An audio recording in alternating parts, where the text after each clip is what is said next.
Question number 65. Even though it's in our calculus packet and it's lots and lots of words, it's rather simple.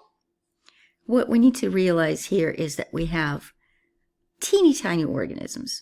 So we need to remember all our prefixes in terms of micro, milli, and whatnot. We have a force of drag that is linear, and it equals negative b times v in terms of being opposite to the motion of the microorganism. B is a constant that consists of 6 pi nu, which is the viscosity of the liquid through which the little microorganism is swimming, and then r is the radius of the sphere if we consider that microorganism to be a sphere. They give us viscosity to be 10 to the negative third Newton seconds per meter squared, about 100 micrometers long. That means the radius, if we are to model it as a sphere, is going to be 50 times 10 to the negative 6th meters. And from there, we just plug in. They just want us to see how much propulsion is needed for that,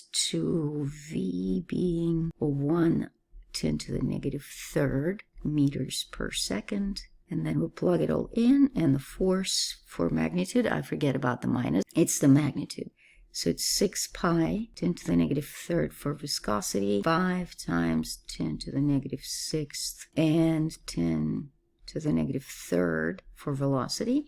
So all of this is b, and that's a v. And when we put it all together, 10 to the negative 6 and 6, negative 12, 6 times 5, this was 50, sorry, I missed the 0. 6 times 50 is going to be 300.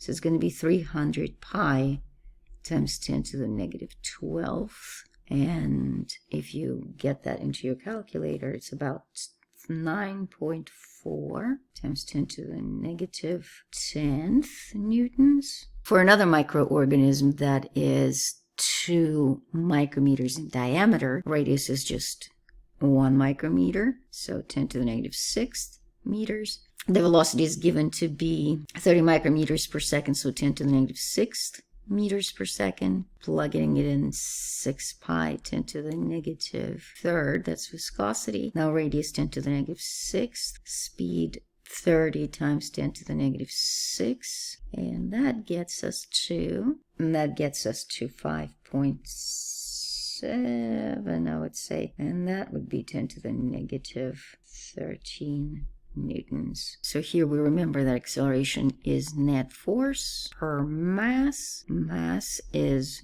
density times volume. Again, we are treating them as a sphere, and we're just using there R1, remember, was 50 times 10 to the negative 6th, and R2 was just 1 times 10 to the negative 6th. So 4 times 1.25 is 500. So 500 to 3. Then I have 10 to the, this is third, this is another third, and then 18 times 10 to the negative 12. All of that times pi. So that's the mass. Then acceleration is going to be 300 pi 10 to the negative 12. That's for force. And I have 500, 3 goes upstairs, also pi, and also 10 to the negative 12. So that all condenses to 9 to 5, which is 1.8, and that's going to be meters per second squared. That's the acceleration of the first one. Mass 2, 10 to the third for density, 4 thirds pi, r being 10 to the negative 6 cubed 10 to the negative 18th. All of that is 4 thirds pi 10 to the negative 15. Then putting it in the force over mass, I get 180 pi 10 to the negative 15 divided by 4. 3 goes upstairs, pi 10 to the negative 15 again.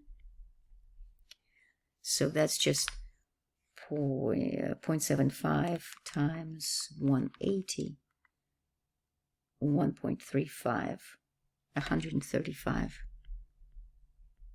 meters per second squared. That's a lot.